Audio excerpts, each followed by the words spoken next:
नमस्कार दोस्तों। और आज हम बात करेंगे शाहजहाँ के बारे में। किसके बारे में बात करेंगे? शाहजहाँ के बारे में। शाहजहाँ से इसके पहले जहांगीर और अकबर, हुमायूं, बाबर, इनके बारे में बात कर ली है। और शाहजहाँ का शासनकाल, शाह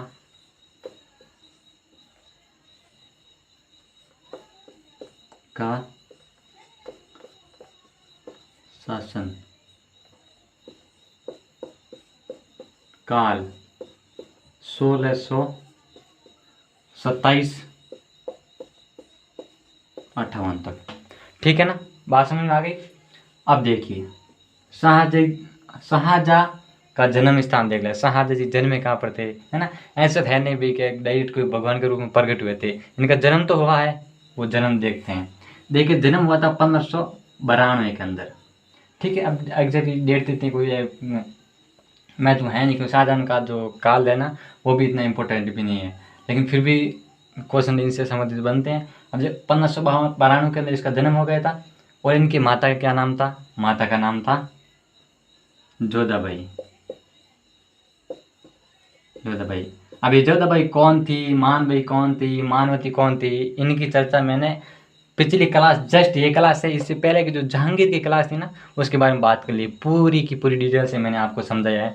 लेकिन आप पढ़ते हैं या नहीं पढ़ते वो तो आप पर डिपेंड करता है। मैं तो क्या कर सकता, मैं केवल यहाँ पर पढ़ा के आपको जो क्लास तक आप तक पहुँचा सकता हूँ, लेकिन आप देखे या ना देखे वो तो आप पर डिपेंड करता है ना।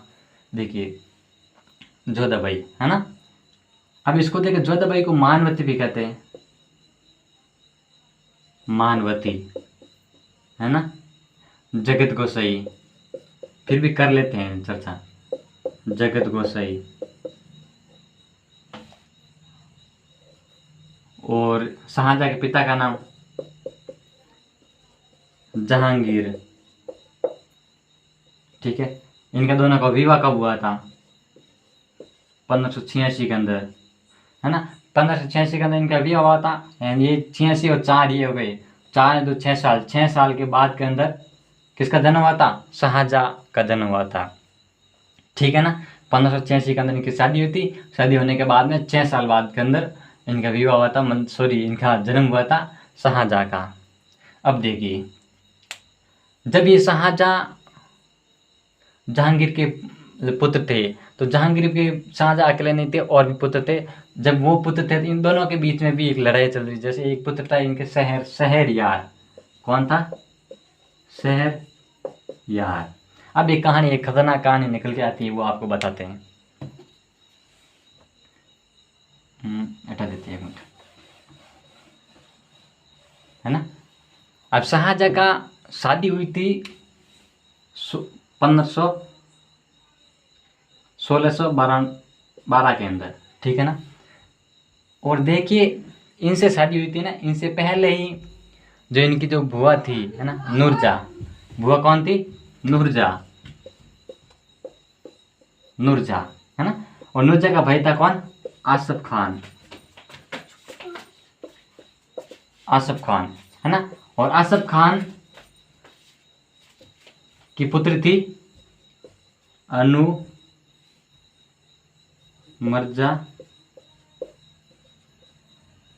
अनुमर्जा बेगम। कौन थी? अनुमर्जा बेगम। ये क्या थी? इनकी मतलब कि पुत्र थी आसफ खान की। और आसफ खान की बहन का नाम था नूरजहाँ, है ना। ये इन प्रकार का, इसके प्रकार का शासनकाल था। और देख इसके बारे में आगे बात करते हैं, है ना। ये किस प्रकार की इनके शासनकाल था, और है ना। अर्जुमंद बानो बेगम, अर्जुमंद, अनुमंद नहीं, अर्जुमंद,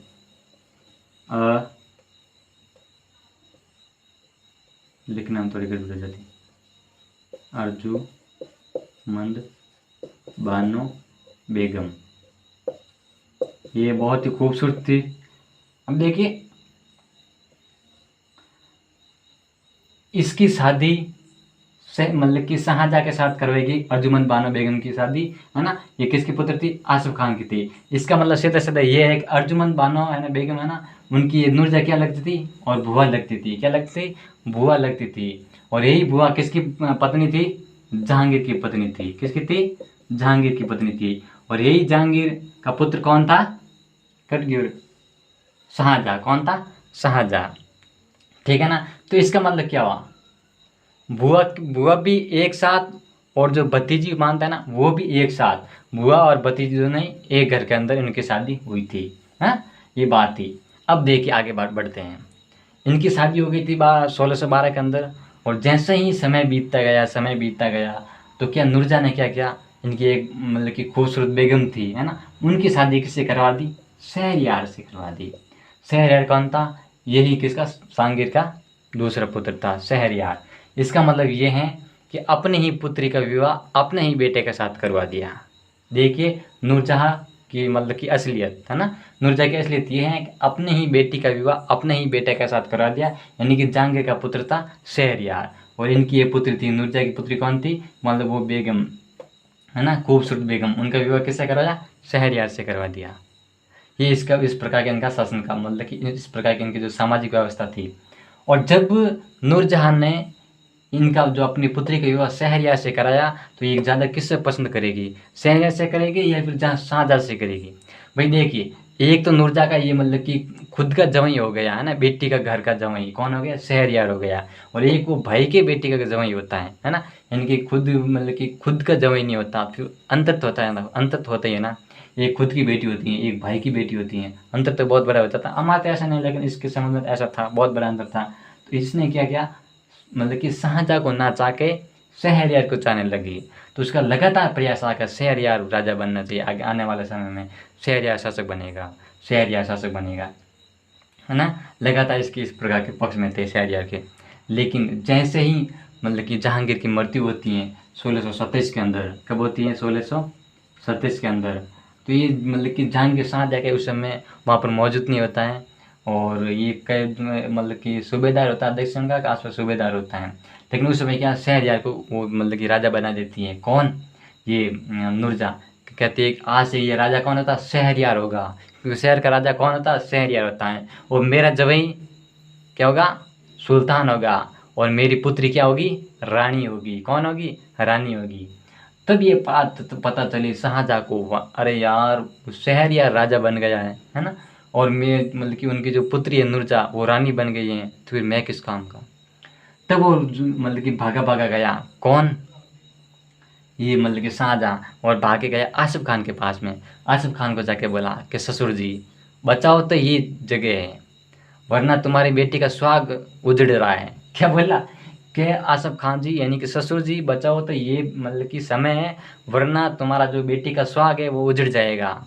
आसिफ खान कहा यार इतने चिंता क्यों कर रहे हो, मतलब कि मेरी बेटी का सुहाग उजड़ेगा या मैं उजाड़ने दूंगा? नहीं दूंगा। तो आसिफ खान ने एक और बात की थी, अबुल के नाम का कोई व्यक्ति था ना, अबुल अली क्या नाम था उसका, है ना, उससे बात की। उससे बात करके बोला कि यार एक काम करना पड़ेगा। क्या? कि हम दोनों मिलके उस शहरयार है ना उनको पराजित करते हैं। यार हमारे शाहजहाँ राजा बनना चाहिए, ये लायक है शाहजहाँ राजा बनने के लिए। तो ये दोनों मिलके बातचीत करते हैं, लगभग सभी सामंतों को इकट्ठा कर लेते हैं। और सामंतों को जैसे ही इकट्ठा करते हैं तो सारा क्या सामंत किसके पक्ष में आ जाता है? शाहजहाँ के। और शाहजहाँ वहाँ जाके क्या कर लेता है? कब्जा कर लेता है। किस पे कब्जा करता है? मतलब कि आगरा पर कब्जा कर लेता है। आगरा जो दिल्ली है ना, वो जो इनका जो सुल्तान का पता है उस पर अधिकार कर लेता है। और फिर उनका जो राज्य अभिषेक होता है वो आगरा के अंदर होता है। और तारीख थी, डेट थी 24 फरवरी 1628। क्या डेट थी? 24 फरवरी 1628। फरवरी 1628। 24 फरवरी 1628 को इनका राज्य अभिषेक होता है। और वो होता है आगरा के अंदर। कहाँ होता है बाबू? आगरा के अंदर होता है। ये बात आपको ध्यान रखनी है। फिर जहाँ शाहजहाँ राजा बन गया, अब शाहजहाँ के सामने समझे क्या है? शाहजहाँ जैसे जहांगीर था वो भी मजबूत था, एक एक मतलब कि अच्छा मतलब प्रिय शासक था, जनता के प्रिय था। अकबर भी आता अच्छा था, है ना। जब हुमायूं थोड़ा बहुत खराब था लेकिन ठीक था हुमायूं, लेकिन जैसे अकबर का शासनकाल आया, जहांगीर का शासनकाल था, वो एक अच्छा शासनकाल था। तो इसी का मतलब कि शाहजहाँ के तो इतनी प्रॉब्लम थी नहीं। और इसी कारण शाहजहाँ के काल को क्या कहा जाता है? स्वर्ण काल कहा जाता है। शाहजहाँ के काल को, शाहजहाँ के काल को क्या कहता है? स्वर्ण काल। ये भी बात ध्यान रखनी है कि कौन से राजा के शासनकाल को स्वर्ण काल कहा जाता है। तो जो शाहजहाँ राजा थी है ना उसके शासनकाल को स्वर्ण काल कहा जाता है। आई बात समझ में? ठीक है। इनके माता का नाम हो गया, पिता का नाम हो गया, इनकी पत्नी का नाम हो गया अर्जुमंद बानो बेगम, है ना। और इसके बारे में क्या बताए, ये मतलब कि इनका जो परिचय हो गया नॉर्मल से परिचय, है ना। और इनका जन्म कहाँ हुआ था, आगरा जो है ना, लाहौर के अंदर, लाहौर, आगरा लाहौर, है ना, वहाँ पर इनका क्या था, जन्म हुआ था। नहीं, लाहौर तो इनका जन्म हुआ था, आगरा में इसका अभिषेक हुआ था, राज्य अभिषेक, ठीक है ना। अभी होगी बात क्लियर। अब देखिए शाहजहाँ के दक्षिणी अभियान, है ना, कि भाई शाहजहाँ के दक्षिणी अभियान किस प्रकार के थे। और दक्षिण के अंदर यदि अभियान देखा जाए तो इसका जो सबसे पहला अभियान था वो अहमदनगर पर पड़ता है। कहाँ पर पड़ता है, अहमदनगर पर। साधन का यार, हम राज्य भी मतलब कि आक्रमण करेंगे तो अहमदनगर पर करेंगे, क्योंकि यार जहांगीर मतलब कि वो भी राजा थे पिताजी, उन्होंने भी एक स्वतंत्र रूप से अधिकार ही नहीं किया था और ऐसे स्वतंत्र हो रहे हैं। और अकबर जी, हमारे दादाजी तो ऐसे थे, वो कुछ काम भी अच्छा करते थे, लेकिन काम करने का उनके पास तरीका भी इतना नहीं था। और जो हम काम करेंगे ना वो दुनिया के सामने दिखेगा। कौन बोला थे, शाहजहाँ बोले थे ऐसी बातें। और शाहजहाँ ने आदेश दिया कि अहमदनगर के आसपास जितना भी इलाका है ना वो सारा का सारा हमारा होना चाहिए। किसने कहा, शाहजहाँ ने कहा। तो जैसे ही अहमदनगर को राज्य को ऐसे बातें पता चली कि शाहजहाँ आने वाले हैं और हमारे अहमदनगर को क्या करेंगे, कब्जे में ले लेंगे, तो इसके पास में भी एक और क्षेत्र पड़ता है ना, गोलकोंडा के आसपास ऐसे कुछ क्षेत्र पड़ता है, बीजापुर, है। तो इसके पास में एक मतलब कि राजा थे, है ना, जिसका नाम था खान जहाँ लोधी। कौन थे, खान जहाँ लोधी। कहाँ लिखे, खान जहाँ लोधी। खान जहाँ लोधी ने बोला यार शाहजहाँ की इतनी हिम्मत कि वो यहाँ पर अटैक करेंगे, वो अधिकार कर लेंगे अहमदनगर पर। वो नहीं तो उसके पिताजी अधिकार कर पाए, नहीं उसके दादाजी अधिकार कर पाए। जो काम दादाजी ने नहीं किया, जो काम पिताजी ने नहीं किया, वो काम ये बेटा पोता करके दिखाएगा। संभव है, खान जलालुद्दीन का ये संभव बिल्कुल संभव नहीं है ना। खान जलालुद्दीन ने सीधे सीधी धमकी दे दी कि तेरे में जो हिम्मत है ना वो करके दिखा देना शाहजहाँ, है ना, आ जाना मैदान के अंदर देख लेंगे। शाहजहाँ ने इतना गुस्सा आया कि यार वो इतना मेरे सामने बोल रहा है ना। तो शाहजहाँ सेना तैयार करता है और सेना तैयार करके मतलब कि खान जहाँ के लोधी के विरोध में खड़ा हो जाता है और इसके युद्ध करने के लिए आता है। कब आता है, 1631 के अंदर, 31 के अंदर आता है और युद्ध करने का प्रयास करते हैं। युद्ध थोड़ा बहुत युद्ध भी होता है, ऐसी बात नहीं है। फिर खान जा क्या करता है, युद्ध करने के बाद सोचता है यार कौन लपड़े में पड़े, बात अहमदनगर की है ना, अपन बीच में आ रहे हैं, छोड़ो ना यार। खान जा क्या करता है, इनको फिर संधि कर लेते हैं और संधि के माध्यम से 1632 के अंदर क्या हो जाता है, खान जा पर अहमदनगर पर किसका अधिकार हो जाता है, शाहजहाँ का अधिकार हो जाता है। तो ये दक्षिण भारत पर प्रथम विजय थी किसकी, शाहजहाँ की, है ना, पूर्ण रूप से अधिकार कर लेते हैं। अब अहमदनगर हो गया, फिर कौन सा पड़ता है, बीजापुर पड़ता है। कौन सा पड़ता है, बीजापुर ले लेते हैं। ये हटा देते हैं पहले, है ना।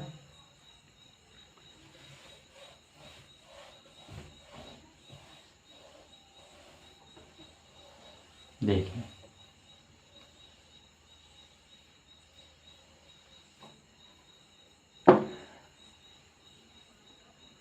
गोलकुंडा ले लेते हैं पहले या फिर बीजापुर ले लेते हैं, चलो कोई भी लो, पहले वाले यहाँ बीजापुर ले लेते हैं। अब देख बीजापुर में क्या शासनकाल था, बीजापुर का एक इस प्रकार शासनकाल था जिसका मतलब कि ये अहमदनगर के बाद में जस्ट इसके बाद में ही इसका शासनकाल था, है ना। तो ये इस प्रकार के शासनकाल के बारे में हम बात करते हैं। अब देखिए यहाँ पर जो बीजापुर का शासक मतलब था ना वो मोहम्मद शाह आदिल शाह था। कौन सा, मोहम्मद शाह आदिल शाह यहाँ के बीजापुर के शासक थे। और शाहजहाँ क्या करता है, इस पर अटैक करता है 1631 के अंदर, 1631 के अंदर अटैक करता है, लेकिन इन पर ये विजय नहीं कर पाता है। फिर ये वापस चला जाता है, फिर 35-36 के बाद वापस आता है और ये दौलताबाद पर यहाँ पर एक 1631 के अंदर एक व्यक्ति को भेजता है, आसफ खान। किसको भेजता है, आसफ खान। ये इसका ससुर जी था। कौन था, ससुर जी को बोला कि ससुर जी आप जाइए यार, वो बीजापुर वाला हमारे सामने पंचायती कर रहे, ज़्यादा बोल रहे हैं, उनको जाके सबक सिखाइए। ससुर जी ने बोला मैं तुम्हारा जवाई मतलब कि मैं तुम्हारा ससुर हूँ, यानी कि पिता के समान हूँ, और पिताजी को युद्ध के अंदर भेज रहे, तेरे को शर्म नहीं आती है शाहजहाँ। शाहजहाँ ने कहा यार पिताजी जो पिताजी के समान है, आप पिताजी दुनिया में नहीं रहे तो आप ही पिताजी हैं, लेकिन एक बेटे की जो इज्जत रखते हैं वो पिताजी रख सकते हैं, बाकी दूसरा कौन रख सकते हैं। और जितना आपको नॉलेज है ना वो इतना तो हमको नॉलेज नहीं है। शाहजहाँ ने किसको बोला, मतलब आसिफ खान को बोला। आसिफ खान का यार मेरे में नॉलेज है, मैंने बहुत बड़े युद्ध जीते हैं, है ना, वो बहुत बड़ी बड़ी मतलब कि ये फेंक रहा है। और फिर आसिफ खान क्या करता है, बीजापुर पर आता है आक्रमण करने के लिए। और जैसे ही आक्रमण करता है और थोड़ी समय के बाद में आसिफ खान परेशान हो जाता है कि यार चलो कौन लपड़ा में फंसता है, काम साझा का है, अपन क्यों बीच में पड़ रही है। तो ये आसिफ खान बीच में निकल के भाग चला जाता है वापस, सेना को लेकर चला जाता है, नहीं छोड़ रहे हमारे इसके कोई काम के नहीं है हमारे। फिर यार शाहजहाँ को लगा कि यार ससुर जी थे वो मेरे से बहुत बड़ी नॉलेज में भी थे, लेकिन वो भी पराजित हो गए, तो यार मेरे को बहुत बड़ी सेना तैयार करनी पड़ेगी। तो वो क्या करता है, शाहजहाँ बहुत बड़ी सेना तैयार करता है।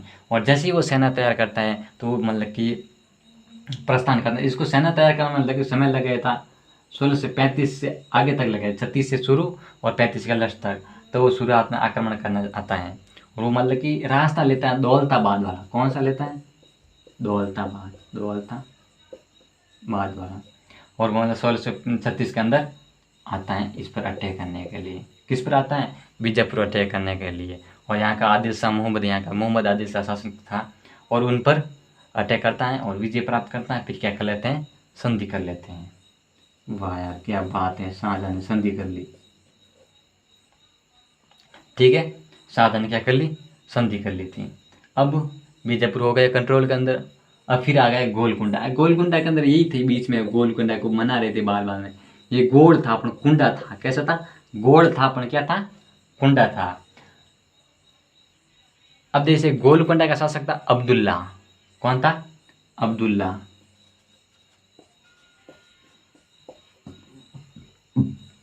ठीक है, अब यहाँ पर क्या होता है, जैसे ही आसिफ खान को बीजापुर पर भेजते हैं तो संदेश ही भेजते हैं, किसको, गोलकुंडा वाले को, कि देख तेरे लिए फायदे की बात यह है कि तू बिना युद्ध किए मेरे से दोस्ती कर ले, तेरी जिंदगी सुधर जाएगी, वरना क्यों बर्बाद हो रहा है। गोलकुंडा ने कहा, जो इसके जो अब्दुल्ला ने कहा, तेरी क्या औकात है, तुम मेरे को सबक सिखाएगा, हैं, तुम्हारे पिताजी भी ऐसे थे, वो सबक नहीं सिखा रहे, वो थोड़ा बहुत आक्रमण किया, हम स्वतंत्र हो गए, तुम्हारे दादा भी कुछ नहीं कर पाए और तुम हमारे साथ में कुछ करेंगे, है ना, हमारा अधिकार करेंगे, हमको धमका रहे हैं, कर लेना जो है करना है। तो फिर गोलकुंडा वाला इस प्रकार के उसको धमकाते हैं, शाहजहाँ को धमकाते हैं। और शाहजहाँ ने कहा यार पहले बीजापुर पर अटैक कर लेते हैं, उनको जीतते हैं, फिर उनके ऊपर आक्रमण करेंगे। तो बीजापुर जीतने की कोशिश करता है 1631 के अंदर, लेकिन उस वहाँ पर आसिफ खान आ जाता है और फिर 35-36 के पास में आता है। तो फिर बोलता है किसको, और गोलकुंडा वाले को, कि देख तेरे लिए लास्ट एंड फाइनल तेरे लिए क्या है, ऑप्शन है कि तू बिना युद्ध के संधि कर ले, वरना तेरी हालत बहुत ख़राब होगी। गोलकुंडा ने कहा ठीक है भाई, मेरी हालत ख़राब होगी तो और तो क्या है, अब उस टाइम तो क्या जवान थे 5 साल पहले, अब बुढ़ा पे आ गया, बूढ़े हो गए, ठीक है कर लेते हैं दोस्ती, संधि कर लेते हैं, यही संधि होगा और तो क्या है। फिर गोलकुंडा वाले अंत में जाके 1636 के अंदर क्या कर लेते हैं, संधि कर लेते हैं, क्या कर लेते हैं, संधि कर लेते हैं। तो इस प्रकार इनकी क्या हो जाती हैं, संधि हो जाती हैं। तो ये बातें हमें ध्यान रखनी है, ठीक है ना। शाहजहाँ का जो राज्याभिषेक के समय का जो नाम रखा था ना, है ना, वो नाम भी हमें ध्यान होना चाहिए। किसका, शाहजहाँ का नाम हमें ध्यान होना चाहिए कि भाई जिस समय ये राजा बना था ना, उस समय ये अपने आप का नाम क्या रखा था, है ना। इनकी एक उपाधि धारण की थी, न क्या की थी इसने, एक उपाधि धारण की थी, मतलब कि शाहजहाँ ने। तो ये बातें इस प्रकार के इनके आक्रमण थे, है ना, और इस प्रकार के इनके युद्ध थे। तो इस शाहजहाँ के बारे में हमें इस प्रकार की जानकारी होनी चाहिए। फिर इसकी राजनीति, मतलब कि इनकी जो धार्मिक नीति है ना, फिर सॉरी इनकी राजपूतों के प्रति किस प्रकार नीति थी वो भी देखनी चाहिए। देखिए राजपूतों के प्रति नीति जिस प्रकार जहांगीर की थी, किसकी थी, जिस प्रकार जहांगीर की थी ने, उस प्रकार इनकी जो राजनीति नहीं थी। ये बहुत ही मतलब कि जहांगीर क्या था, एक तो मतलब कि राजपूत प्रेम करता था, है ना, और ये इतना प्रेम करता नहीं था, क्या करता था उनसे, इतना स्नेह रखता नहीं था। लेकिन उनको क्या इतना ये परेशान भी नहीं करता, कभी ऐसा नहीं है इनको मैं परेशान कर देता हूँ, है ना, वो इस प्रकार इनको परेशान भी नहीं करता था। किसको, मतलब कि राजपूतों को। लेकिन फिर भी उनके क्या है, इस प्रकार के जो थे व्यवहार, है ना, उस व्यवहार के कारण क्या हो गया, उस व्यवहार के कारण राजपूतों ने इनके प्रति क्या है, विरोध जताना कर शुरू कर दिया गया। अब देखिए इसके अंदर क्या होता है, राजपूतों के प्रति नीति, है ना। तो एक राजपूतों के प्रति नीति इनकी खराब थी, लेकिन ऐसी बात भी नहीं इतनी खराब थी, है ना। एक ऐसे ब्राह्मण थे, क्या थे, एक ब्राह्मण थे, है ना, जिन्होंने मतलब कि आचार चमार की रचना की थी। क्या की थी? आचार चमार की रचना की, है ना। किसने की थी? मतलब कि वो एक ब्राह्मण थे, है ना। राजपूतों के प्रति इनकी जो नीति होती है ना, राजपूत के चंद्रभान ब्राह्मण थे। कौन थे? चंद्रभान ब्राह्मण थे। चंद्रभान ब्राह्मण, ब्राह्मण, है ना। चंद्रभान ब्राह्मण ने चमार आचार की रचना की थी, और इस चमार आचार की रचना के आधार पर हमें इस बात का पता चलता है कि भाई हाँ यार, ये ऐसा आदमी नहीं था। इसने जो मतलब कि कार्य किया था, है ना, वो एक अच्छा कार्य था। किसने किया था? मतलब कि ब्राह्मण था, है ना। मतलब कि ये ब्राह्मण, मतलब कि चंद्रभान ब्राह्मण, इस प्रकार के इनके कार्य था। चार चमार, है ना, ब्राह्मण, हाँ यार, चंद्रभान ब्राह्मण, ब्राह्मण ने चमार रचना क्या की थी? चमार रचना की थी, चमार रचना की थी। अब देखिए, फिर इसने क्या क्या, एक किवन दंतिया थी। कौन से? किवन दंदिये, कौन से? किवन दंदिया, ऐसा कुछ नाम था। उसने क्या किया था? इनको एक बात भी बोली थी, है ना। कविंद्राचार्य, सॉरी, कविंद्राचार्य, कविंद्राचार्य। देखिए, कविंद्राचार्य ने बोला कि मतलब कि किसको बोला? शाहजहाँ को, कि आप जो कर ले रहे हैं ना, जो तीर्थ यात्रा कर, वो क्या, तीर्थ यात्रा कर खत्म कीजिए, क्योंकि जनता बहुत परेशान हो रही है, नहीं तीर्थ कर रही थी। क्योंकि अकबर के समय तीर्थ यात्रा खत्म था, लेकिन जहांगीर का लगाते था, इसलिए उनको बोला कि नहीं यार, आपको तीर्थ यात्रा खत्म करनी चाहिए। तो कविंद्राचार्य के कहने पर इन्होंने क्या कर देता? तीर्थ यात्रा खत्म कर, तीर्थ यात्रा जो करता ना, वो खत्म कर देता। तो इस प्रकार हमें ये दो कारण से हमें पता लगता है कि इनकी जो राजपूतों के प्रति नीति थी ना, वो इतनी खराब तो नहीं थी। लेकिन फिर भी जहांगीर के जो शाहजहाँ था ना, उसके समय से ही राजपूत इनके विरोध में होना शुरू हो गए थे। क्यों? क्योंकि इनको सामंतों को जो बड़े बड़े पदों पर था, इसने पदों पर हटा दिया था, है ना। जो सूबेदार सामंत वगैरह थे, उनको तो रहने देता, लेकिन जो बड़े बड़े पद थे ना, जो इनके पास में, जैसे मान सिंह का पद था, है ना, वो बड़े सूबेदार लाहौते काबुल जैसा के पद पर था, और भगवान दास, तो इन प्रकार का जो पद है ना, वो इस प्रकार इन्हें क्या हटा दिया था राजपूतों को। और जैसे अब बीच तो यहाँ से शुरू हो गई है राजपूत इनके विरोध में होने से, और जैसे जैसे आगे बढ़ता गया, तो जहांगीर का जब मुगल जो औरंगजेब का काल आएगा ना, उसे में राजपूत पूरी तरह से इनके विरोध में खड़े हो जाएंगे, ये बात थी। फिर इसकी धार्मिक नीति भी थी, है ना। धार्मिक नीति के अंदर मतलब कि राजपूतों का विरोध तो नहीं करता, लेकिन इसका पक्ष भी नहीं लेता था, है ना। अपने जो खुद का धर्म था उनको ज़्यादातर प्रचार में लेता था, लेकिन उनको कभी इतना परेशान नहीं करता। भाई ऐसा नहीं है कि राजपूतों को भाई अपने जो, जैसे कोई मंदिर में जाते हैं उनको रोक टोक, ऐसा सादा भी कुछ कार्य, इतना भी कार्य नहीं करता था। ये बात उनकी एक पर्सनल बात थी, ठीक है ना। ये तो हमारा शाहजहाँ का कार्यकाल हो गया, है ना। और इनका जो मैं नाम बता रहा था ना, शाहजहाँ ने जो उपाधि धारण की थी,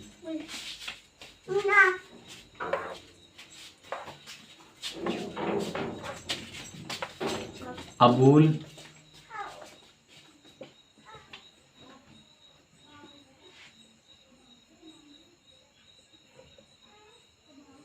मुजफ्फर, अबुल मुजफ्फर शाहबुद्दीन, शाहबुद्दीन, अबुल मुजफ्फर शहाबुद्दीन मोहम्मद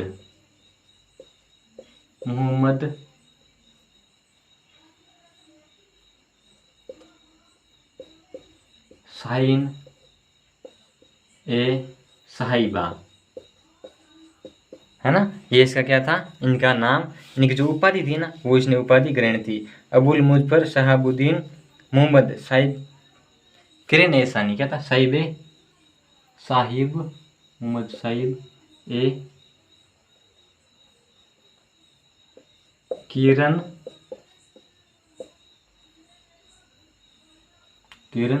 सहानी, ये इनका क्या था? मतलब इनकी उपाधि धारण की, उपाधि बहुत लंबी उपाधि है। अबुल मुजफ्फर शहाबुद्दीन, ये खान नहीं लगाना, ठीक है ना। शहाबुद्दीन मुजफ्फर मोहम्मद साहिब किरण सहानी, इनकी इतनी बड़ी उपाधि थी, तो याद हम कैसे रहेगा यार, बहुत ज़्यादा याद भी रखना है। तो इसने ये उपाधि धारण की थी, जिससे मैं अपने जो शासनकाल शुरू किया था ना, उसमें जैसे ही 24 फरवरी और 24 फरवरी 1600 कि 28 के अंदर जब शासन राजा बना था ना, उस समय, ठीक है ना, ये उसके जो कि इसने ये उपाधि धारण की थी। तो इस प्रकार का शाहजहाँ का जो शासनकाल था। और फिर हम अगली क्लास में बात करेंगे औरंगजेब के बारे में। तो औरंगजेब का किस प्रकार शासनकाल जाएगा, उसकी किस प्रकार धार्मिक नीति, उसके सब के बारे में हम अध्ययन करेंगे अगली क्लास के अंदर। तो तब तक के लिए पढ़ते रहिए, मेहनत करते रहिए। थैंक यू वेरी मच, धन्यवाद।